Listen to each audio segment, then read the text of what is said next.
BTech BSc agriculture join అవ్వాలనుకుంటున్నారా? తెలుగు వారు ఎక్కువగా చదువుతున్న యూనివర్సిటీ ఐటీఎం యూనివర్సిటీ గ్వాలియర్.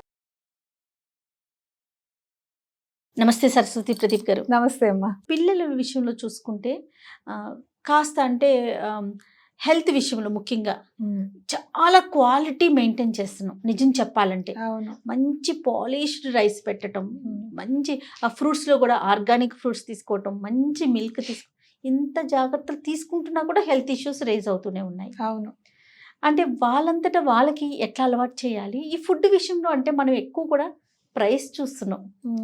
ఇది ఎక్కువ రేట్ ఉందా, ఇది చాలా మంచిది, ఇది దీనివల్ల హెల్త్ ఇష్యూసే రావు అనేసి. అంటే దానికన్నా ముందు ప్రైస్, ఆర్గానిక్ ఫుడ్, దీనికన్నా ముందు అసలు ఫస్ట్ ఇంటి ఫుడ్ హెల్దీ అనేది తెలుసుకుంటే ఇంట్లో వండిన చిన్న కొంచెం పప్పు కూరైనా చాలా హెల్దీ అనేది తెలుసుకుంటే మనందరం కూడా ఫాస్ట్ ఫుడ్ కి, ఫాస్ట్ లైఫ్ కి అలవాటు పడిపోయాం.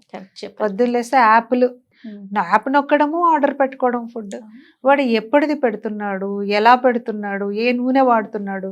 మనం ఇక్కడ ఎంత మీరు అన్నట్టుగా ఆర్గానిక్ చూసి, ప్రైస్ చూసి, క్వాలిటీ అని, పాలిష్డ్ అని కొన్ని తీసుకొచ్చినా కానీ మన ఇంట్లో చేసినవి తింటే ఓకే, ఐ అండర్స్టాండ్. కానీ ఒకసారి నువ్వు బయట నుంచి ఆర్డర్ పెట్టుకున్నప్పుడు అదొకటి. అంటే టైమింగ్స్ రాత్రి 11, 12 ఎనీ టైం మనకి ఏం కావాలనుకుంటే ఆ క్షణంలో రౌండ్ ద క్లాక్ మనం ఎటువంటి ఫుడ్ తింటున్నాం అది ఒకసారి అబ్జర్వ్ చేయాలి. మనము పిల్లల విషయంలో కాన్షియస్ గా ఉండాలి. ఫుడ్ అంటే ఫస్ట్ మనము హెల్దీ హ్యాబిట్స్ ఏర్పాటు చేసుకోవాలి. ఫస్ట్ మనం తినే ఫుడ్, క్యారెట్, కీరా లాంటివి తినమంటే వాళ్ళు తినకపోవచ్చు. కాకపోతే దాన్ని ఎలా మనము టేస్టీగా చేయాలి, తినేలా చేయాలి అనేది చాలా. ఇప్పుడు మీరు పొద్దున్నేస్తే మొత్తం సోషల్ మీడియాలో హెల్దీ రెసిపీస్, హెల్దీ ఫుడ్, బ్రేక్ఫాస్ట్లు ఎన్నో చూస్తున్నాం, జ్యూస్లు చూస్తున్నాం. ఇంట్లోనే చేసుకోవచ్చు. మా యోగా గురువు గారు చెప్తూ ఉంటారు, మీరు ఇంట్లో మీ వంటింట్లోనే మీ రైట్ హ్యాండ్, లెఫ్ట్ హ్యాండ్ సైడే ఉంటాయి మీకు కావాల్సినవన్నీ, మీరు ఎక్కడి నుంచి తెచ్చుకోక్కర్లేదు అంటారు. అలా మనం ఒక్కసారి అటువంటి వ్యూ పాయింట్తో కనుక ఉంటే పిల్లలకి, వాళ్ళతోనే చిన్నప్పుడు నుంచి అయితే వాళ్ళతో కట్ చేయించటం, వాళ్ళతో పీల్ చేయించటము, వాళ్ళతోనే అరేంజ్ చేయించటము, ఒక సాలడ్ ఎలా అరేంజ్ చేయాలి అనేది వాళ్ళతో చేయించటం, ఇంట్రెస్ట్ క్రియేట్ చేయడం. మరీ చిన్న పిల్లలకి షేప్స్లో పెట్టడము, వాళ్ళకి హెల్దీ ఫుడ్ అక్కడి నుంచి అలవాటు చేయొచ్చు. బాక్స్లో కూడా అలాంటివి పెట్టడము, ఇలాంటివి. నేనేమంటున్నా అంటే మనము ప్రైస్ ఎక్కువ, క్వాలిటీ ఎక్కువ, ఆర్గానిక్ ఫుడ్ అని మనం కాన్షియస్గా కొంటున్నాం, పెడుతున్నాం. అయినా ఎందుకు వస్తున్నాయంటే ఇప్పుడు ఉన్న గాలి, వాతావరణము, పొల్యూషన్, ఇమ్యూనిటీ తగ్గిపోయింది. అది మనకి పెద్దవాళ్ళలో తగ్గిపోయింది, పిల్లల్లో తగ్గిపోయింది.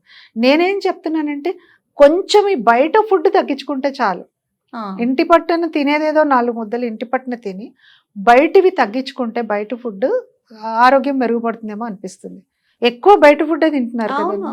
అంటే మీరు అన్నట్టు చాలా యాక్సెస్ వచ్చేసిందండి. విత్ ఇన్ మినిట్స్ లో మనకి డెలివరీ అయిపోతుంది. నెంబర్ ఆఫ్ ఆప్షన్స్ కనిపిస్తా ఉన్నాయి.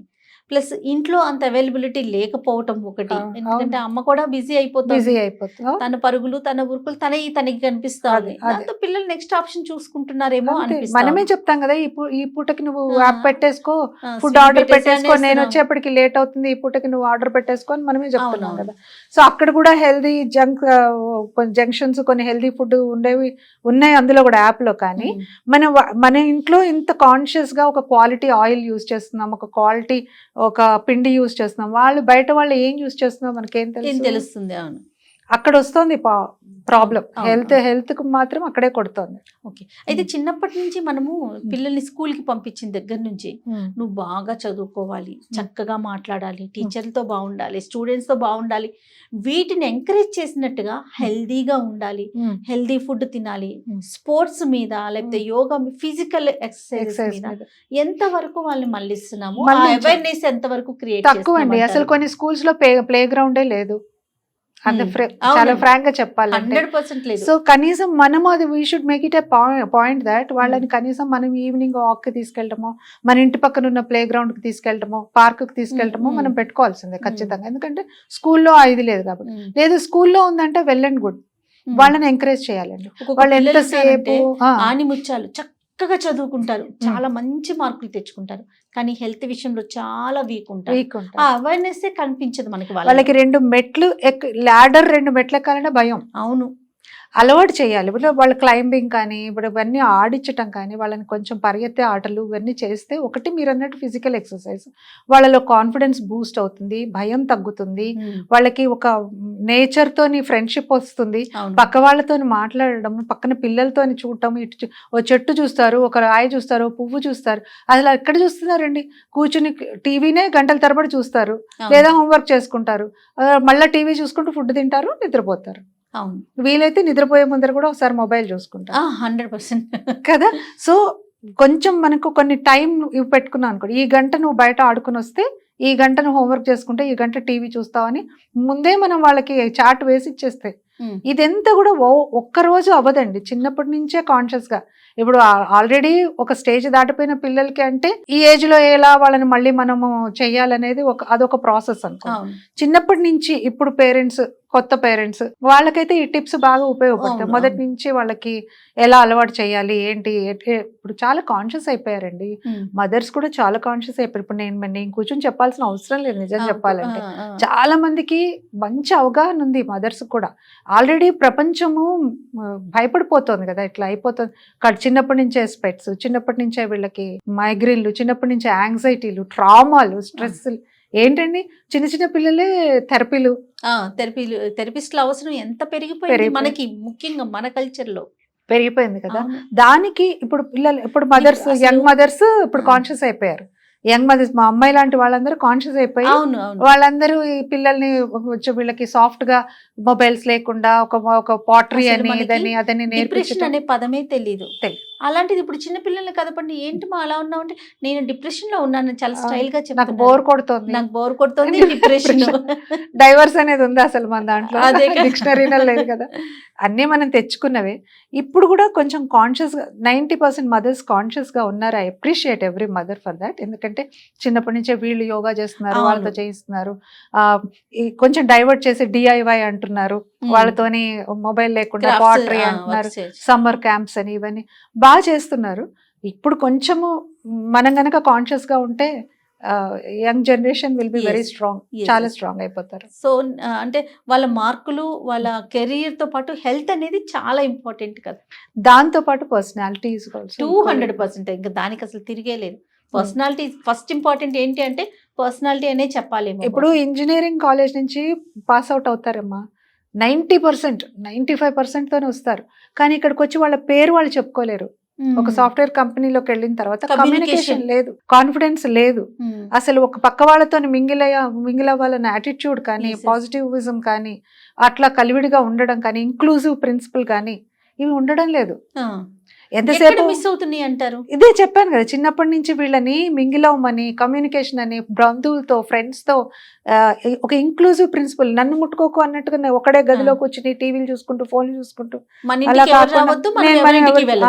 అలా కాకుండా నువ్వు ఓపెన్ అప్ అయ్యి అందరితో కలవడము, అడ్జస్ట్ అవ్వడము, పక్కన వాళ్ళతో నువ్వు అడ్జస్ట్ కాలేవు, ఇష్టం లేకపోతే ఇక్కడ ఉద్యోగం మానేస్తే ఇంకో చోటుకి వెళ్ళిపోతావు.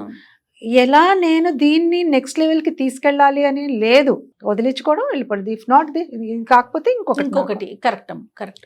అలాంటి యాటిట్యూడ్ కాకుండా మన ఇందులో ఎలా ఎదగాలి, అందరితో ఎలా బాగుండాలి అనే యాటిట్యూడ్ డెవలప్ అవ్వాలి అంటే పర్సనాలిటీ, హెల్త్ అండ్ మార్క్స్ అనేది ఫైనల్కి వస్తుందండి. మార్క్స్ ఎవరు చూడట్లేదు ఇప్పుడు.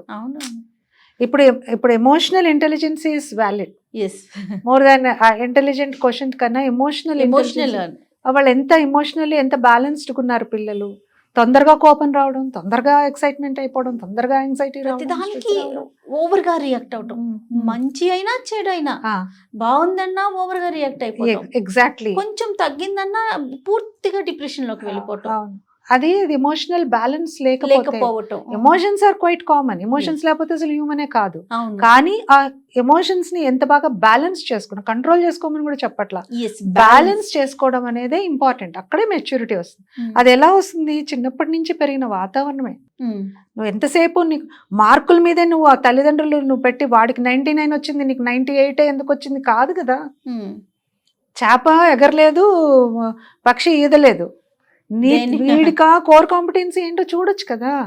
అతనికి మ్యాథ్స్ లో 99 వచ్చింది, వీడికి ఇంకెక్కడో వస్తుందేమో. So never compare your children. వేరే వాళ్ళతో కంపేర్ చేయకండి పిల్లల్ని. Compare Okay. చేయకుండా మీ పిల్లల్లో ఉన్న ఆ స్పార్క్ గ్రహించి వాళ్ళని అందులో ఎంకరేజ్ చేయండి. అప్పుడేంటి వాళ్ళు ఫ్రీడమ్తో పెరుగుతారు, రెస్ట్రిక్టెడ్ గా పెరగరు. ఇష్టం లేకపోయినా ఇంజనీరింగ్ లో పడేస్తే వాడు ఏం చేస్తాడు, 2వ సంవత్సరంలో డ్రాప్ అవుట్ అవుతాడు. ఇంకా బలవంతంగా వాడు వచ్చినా కానీ 90% వచ్చినా వాడు ఒక ఇన్ఫీరియారిటీ కాంప్లెక్స్ తోనో లేకపోతే ఒక టిమిడ్ గా వాడు అలాగా ఉండిపోతాడు. ఆ కెరీర్ లో ముందుకు వెళ్ళలేకపోతే వెళ్ళలేరు. సో వాళ్ళకి ఇష్టంగా చేయాలి, ఏది కష్టంగా చేయకూడదు. పిల్లలు ఇష్టంగా ఏ పనైనా చేయాలి, ఇష్టంగా చేస్తే ఎక్సెల్ అవుతారు. ఇలాగే మార్కులు ఓకే కొంతవరకు ఇంపార్టెంట్, కానీ అదే జీవితం కాదు. మార్క్స్ ఒక 2 మార్కులు తక్కువ వచ్చినా సరే how best he is able to gel with the వాడి ఫ్రెండ్స్తో కానీ, ఒక ఆఫీస్లో కానీ, మీకు ఎక్కడైనా కానీ ఉన్న సొసైటీలో కానీ ఎంత బాగా 10 మందితో కలిసిపోతున్నాడు, ఇంక్లూజివ్ ప్రిన్సిపల్తో ఉన్నాడు అనేది ఇంపార్టెంట్. కానీ వాడికి ఇక్కడ 90 వచ్చినాయా 80 వచ్చినాయా రేపు పొద్దున ఎవరు చూసారు, మీ మార్కులు చూసారా నా మార్కులు అంతే కదా, లేదు కదా. ఇక్కడ మనం ఎంత బాగా నా జీవితాన్ని నేను అర్థం చేసుకుని దాన్ని చక్కగా నేను జీవిస్తూ 10 మందికి ఉపయోగపడే విధంగా నేను మాట్లాడుతున్నాను. దట్ ఈస్ మై సక్సెస్ అనుకోండి. అలాగే మీరు కూడా. సో అలాగే ప్రతి వాళ్ళకి ఒక కోర్ కాంపిటెన్సీ ఉంటుంది కదా, అందులో వాడు ఎక్సెల్ అయ్యాడా లేదా అనేది ఇంపార్టెంట్. కానీ ప్రెషర్ పెట్టేసి ప్రెషర్ కుక్కర్లలో వాళ్ళని చదివిచ్చేసి వాళ్ళని మార్కులు వచ్చే యంత్రంలాగా చేసి ఎందుకు పనికిరాని వాళ్ళగా చేయొద్దు దయచేసి. టాపర్స్ అవ్వచ్చు, నేను ఇందా చెప్పానా, టాపర్ అయినంత మాత్రాన ఉపయోగం లేదు. అక్కడ నిలిచిపోవడం ఇంపార్టెంట్. సక్సెస్ అనేది ఇంపార్టెంట్ కాదు, ఆ సక్సెస్ ని కాంక్రీట్ చేసుకోవడం ఇంపార్టెంట్. ఆ సక్సెస్ని ఎంత కాంక్రీట్, అక్కడి నుంచి పడకూడదు. ఎందుకు పడాలి? ఇవాళకి కూడా అబ్దుల్ కలాం గారు అలాగే ఉన్నారు, ఇవాళకి స్వామి వివేకానంద అలాగే. కొంతమంది పేర్లు ఎందుకు చెప్తున్నాం? అవును అవును, ఎంతో మంది సక్సెస్ అవుతున్నారు, కానీ మీరు చెప్పినట్టుగా కొన్ని మనం చెప్తున్నాం కదా. సో అంత కాంక్రీట్ సక్సెస్ నువ్వు చేసుకోవాలి అంటే దాన్ని స్ట్రాంగ్ గా నువ్వు బిల్డ్ చేసుకో, జర్నీ అంత స్ట్రాంగ్ గా నువ్వు ఫౌండేషన్ వేసుకోమని చెప్తున్నా. ఒక్క కాన్సన్ట్రేషన్ ఒక్కదాని మీద కాదు, overall development of a child is very important. Right. అబ్బాయి అమ్మాయి చక్కగా పెరిగి పెద్ద ఒక ఎక్సలెంట్ ఇండివిజువల్ అవ్వాలి అంటే వాళ్ళ ఓవరాల్ డెవలప్మెంట్ అనేది important. Thank you so much. Thank you. నమస్తే.